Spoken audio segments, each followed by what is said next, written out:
Hello, folks. Good morning, good afternoon, good evening, wherever you are. This is me once again, Usye, with Communication Moments. Yeah, we spoke last week, and we looked at some issues pertinent to what we've been discussing, which deals with communication in the offices, and we looked at the social media. But now we are going to radically change and look at some other aspects. We define communication, but this time we are going to look at issues in the marketing communication sphere. But before then, I want for us to take a look at the issue of branding. Um, it's really a big thing, especially with influencers, superstars, uh, soccer stars, actors, and all. It can be amusing. Sometimes you're going through a piece of news or you're watching a video and somebody is talking about my personal brand. They're trying to deal with my personal brand. For professionals, it could be amusing, but for others, we just take the issue at the face value and get on with what we are talking about. But what is branding really? Branding is the totality of the personality of a product, an idea, a person, a country, as may be the case, and it includes distinguishing it, making it exceptionally different from others, attracting some level of attention to that particular brand, you know. And a brand for also have to have some emotional, psychological attributes which will resonate with the people for whom it is made for. So when somebody says, okay, you're trying to tamper with my personal brand. The question therefore means that the brand owner, the person speaking, maybe has some flaws and has not properly developed that personal brand. But that is not what we are looking at in this case. We are just looking at the issue, the concept of branding. We've looked at what branding is and what a brand is. A brand, of course, it is that personality, it is that item, it's that product. It could be that country, whatever it is, which is identified, as a unit of personality that has a brand value, of what somebody may want. It could be a drink. We have popular soda drinks. I do not want to mention names here, but the brand, you mention a brand and a specific image comes into your head. That is the essence of branding. And to build a brand, you need a lot of activities. You need the explicit one, you need the implicit one, you need a lot of marketing communication activities, to build a brand. So that's essentially what we shall be looking at this point in time, what branding is. So, what are those things that define a brand? We might ask. There are many. There are many that define the brand experience. You have the advertising, public relation, community relations, social media advertising, your marketing, the product itself. You know, these are the things that are some of the things which you use to define what a brand is. But beyond these other ones, every other thing with which you identify that product, that idea, that value, that unit of value that you're building up means a lot, in building that brand. The colors you use, What kind of colors you want to identify with the brand you're building?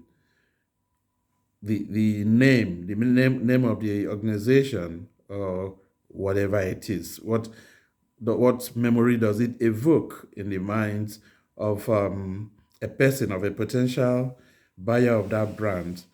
The signal tunes you use in the advertising, the logo. What does the logo mean? You know, these are the signages you use, and of course, most importantly, the people here you are talking about, the organization itself. What was the nature? Or if you talk about the people, what when you mention the people, what uh, image necessarily comes to mind? Are they friendly? In Nigeria in those days, they say some people behave like they work in the post office, because the idea is that people in the post office, they are not friendly, they are stuffy, they are bureaucratic. They not that they are conflict prone, but they are not too friendly.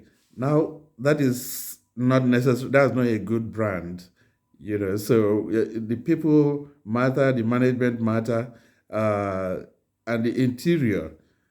In those days, in the days of merchant banks in Nigeria, when the branding uh, team was coming to the fore with the regulation and all, each of the merchant banks or banks distinguished themselves. That was where the coinage rebranding came to be. You restructure, you change your people. Then, for instance, banks and insurance companies, they were meant to do away with older, more bureaucratic, suit wearing kind of persons, and younger ones were brought in, young graduates, easygoing, sociable, the yuppies. That was the time that the yuppies came into being. So there was a restructuring, and then it changed the perception of what most of these banks had about.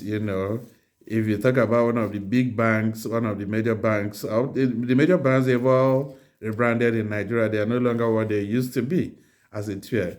Now we are going to delve a lot into these elements that define what a brand is with the passage of time. But for now, there are some issues. I'm a Nigerian, and of course, I delve into everything that concerns my country. Um, it's also related to branding. Now you have a scammer, a white, a Caucasian American living in the United States, but calling himself Nigerian, and has scammed millions of people. I mean, scammed a lot of people out of millions of dollars. Now that's an issue of negative branding. Now that's a smart scammer, because the image that probably our Nigeria evokes may not, in some instances, not be positive, which is unfortunate. So it's an issue of a negative form of branding, which I want to believe that the federal government can use to the advantage of the country to change the image, because you also have lots of people who may claim Nigeria, whereas they are doing things which are not done by Nigerians, and Nigerians are very good, intelligent, and hardworking people. Now, that's an aspect of negative branding. Down another issue which I want to briefly look at is the issue of the youth corper. It's trending at the moment, who called the president a terrible president, and also called Lagos State, that Lagos State is smelling. Um, Nigeria is a democracy, and in a democracy, people are at ease. You ought to have your freedom to say what you want to say. In the United States, as I'm speaking now, there are demonstrations going on, but in every part of the country against the policy of the president. Nobody has gone to beat them, or nobody has gone to shut them up and all. That is the essence of democracy. You ventilate. You allow people to ventilate, and I would have thought that the government would use this as a case, especially the NYSC will use this as a case to rebrand, so to say. What stops the president from calling this young lady, inviting her, have a chat with her, is going to get a lot of mileage in the face of branding. And then the NYSC director himself should step in, not to suppress, unless you're dealing with illiberal democracy and you want to go into dictatorship and authoritarianism. I wish we will not go that road as it is. Now we have so much to talk about, and we are going to take up this issue of branding. We are going to look at the various elements and the roles they play. And we are going to look at also how products are branded, individuals are branded. Like when you talk of Air Jordan, somebody like Air Jordan, you think of Nike, when you talk of LeBron James, these are international individual brands. You talk about Iga Swiatek. These are brands, as a result of the sports they do. So we are going to look at personality brands, and we are going to look at companies, organizations that are branded, and all the while. So it's going to be a lot more exciting time. And then I want to believe that we would have learned one or two things as we build up our own brands, starting with you can't help the way you look, starting with your looks, starting with your emotions, starting with your outlook, starting with how you want people to perceive you and all. So this is me, Dr. Godswill Loki, Communication Moments. Don't forget to subscribe. Don't forget to share. Don't forget to listen over and over. And whatever it is you do in the area of education, research, conferencing, we are there. We can help you. We'll help you wherever it is. And we'll make sure you come out smelling of roses. Thank you once again, and have a great day.